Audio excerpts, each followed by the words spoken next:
Je voulais revenir sur le procès Jubillard et surtout sur le verdict de culpabilité de 30 ans de prison euh, pour Cédric Jubillard.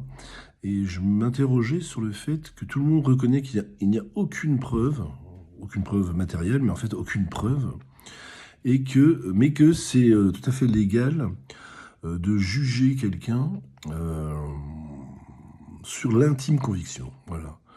Les trois magistrats ont expliqué aux six juges, aux six jurés populaires, les six pauvres Français qui comprennent que dalle à la justice.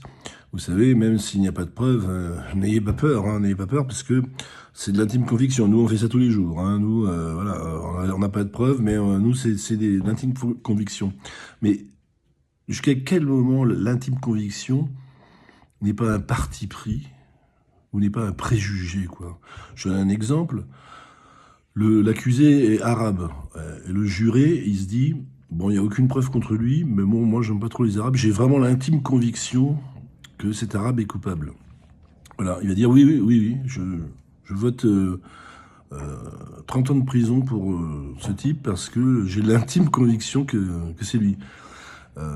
Avec le lavage de cerveau qu'il y a eu pendant toute la période du procès qui a duré 3 semaines, et bien avant même, tous les médias étaient sur le truc féminicide, c'est le conjoint, c'est le mari, quoi. Toutes les émissions de police, toutes les chansons te parlent de violence conjugale, voilà, on te bassine avec ça, tu vois.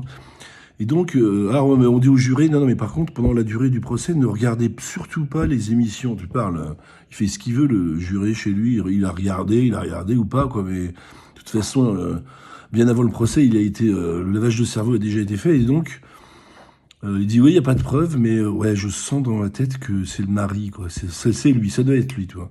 Donc, jusqu'à quel moment c'est pas un préjugé raciste? Plutôt non. Est-ce que c'est pas, c'est pas, ça peut être un préjugé raciste, mais est-ce que sur l'affaire Cédric Jubillard, est-ce que c'est pas un préjugé sexiste plutôt que de l'intime conviction?